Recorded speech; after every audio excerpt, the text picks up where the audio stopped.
Baik, sekarang kita sudah berada pada sistem operasi Windows. Nah, untuk itu, sebelum kita menginstalasi SDKman, kita perlu menginstal aplikasi 7-Zip dan Git Bash. Nah, pertama kita buka browsernya. Kita ketik perintah 7-Zip atau 7-Zip.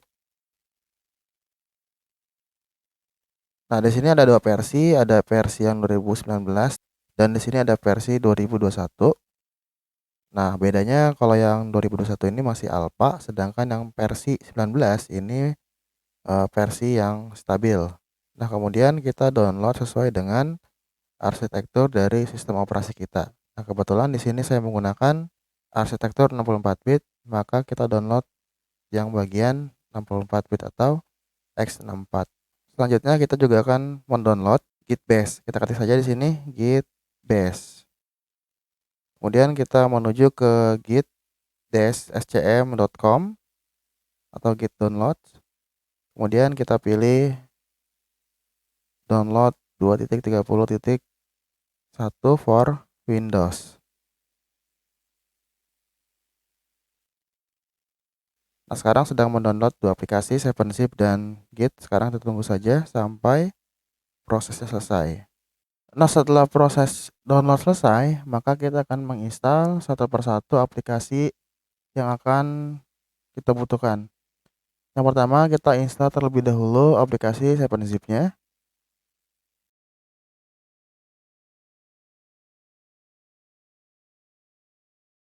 Kemudian Git-nya.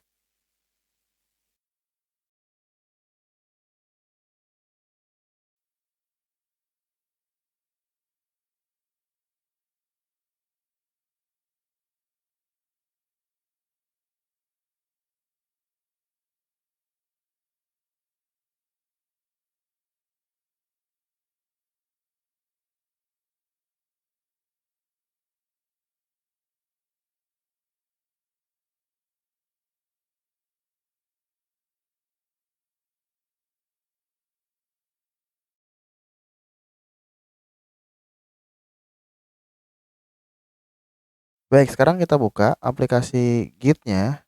Kita cari di bagian pencarian Git. Kemudian kita pilih bagian Git Bash. Kita klik kanan, kita jalankan sebagai administrator.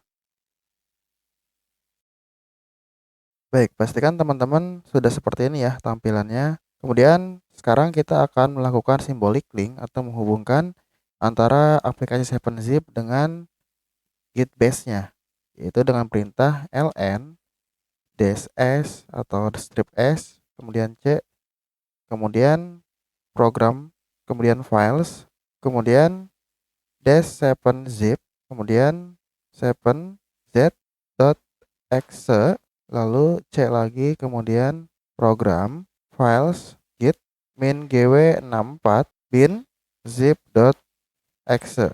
Kita enter. Nah, sekarang kita sudah berhasil membuat simbolik linknya.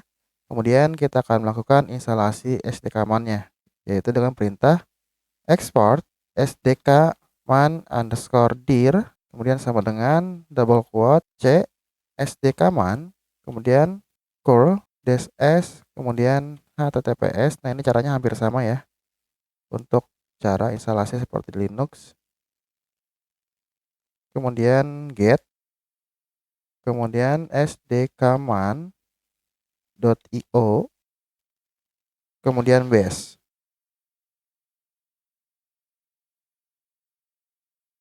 Oke, sekarang kita sudah berhasil menginstal SDKman-nya dan kita akan menjalankannya dengan perintah search seperti ini ya.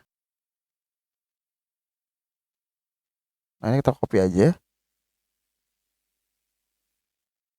Kemudian kita enter. Oke, sekarang kita ketikkan perintah sdk list java. Nah, ini hampir sama ya untuk instalasi JDK menggunakan SDKman di Linux Mint seperti pembahasan sebelumnya. Nah, berarti kita akan menginstal versi 8 terlebih dahulu ya, yang ini. Berarti kita ketikkan perintah SDK install Java 8.0.282, kemudian open. Baik, sekarang kita sudah berhasil menginstal JDK versi 8. Sekarang kita akan melakukan pengecekan Java dash version.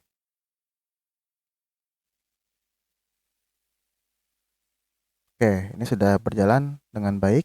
Sekarang kita akan menginstal Java versi 11. SDK install Java 11.0.10 dash open.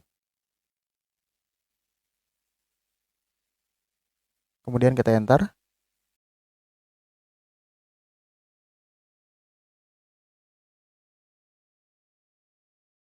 Baik, sekarang kita sudah berhasil menginstal JDK versi 11. Sekarang kita cek.